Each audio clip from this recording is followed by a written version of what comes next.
রাজধানীর international convention city বসুন্ধরায় শুরু হয়েছে ডেনিম শিল্পের সর্ববৃহৎ প্রদর্শনী বাংলাদেশ ডেনিম এক্সপো। বুধবার সকালে আইসিসিবির ৪ নম্বর হলে শুরু হয় ডেনিম এক্সপোর ১৯তম আসর। এবারের আসরে বাংলাদেশ, ভারত, চীন, পাকিস্তান, তুরস্ক, স্পেন সহ ১০টি দেশ থেকে অর্ধশত প্রতিষ্ঠান অংশ নিচ্ছে। Bangla is slowing right now, okay, but we expect that in a few months the business will grow a lot. So we have some expectation in our new range of products. This is now the 8th year we've been exhibiting at Denim Expo. We've had a Bangladesh office for 8 years as well.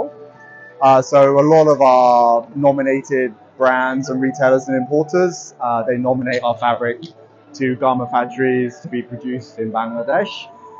এক্সপোতে denim fabric ও garments প্রস্তুতকারক ছাড়াও সুতা উৎপাদক, washing, trims, accessories ও chemical company তাদের পণ্য প্রদর্শন করছে।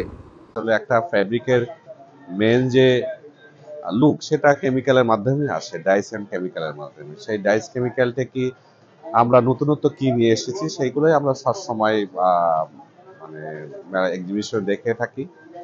যেমন এবার আমরা কিছু প্রোডাক্ট এনেছি, যেমন যেগুলো সাস্টেইনেবল প্রোডাক্ট।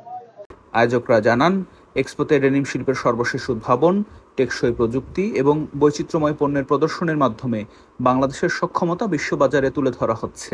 মতো বাংলাদেশকে রিপ্রেজেন্ট করছে বিশ্বের দরবারে, বিশেষ করে specially for the denims, specially এই গার্মেন্টস টেকনোলজি এবং ওয়াশিং টেকনোলজিকে সারা বিশ্বের দরবারে যে উপস্থাপন করছে, এটা আমাদের দেশের জন্য নিশ্চয় অনেক একটা বড় পদক্ষেপ।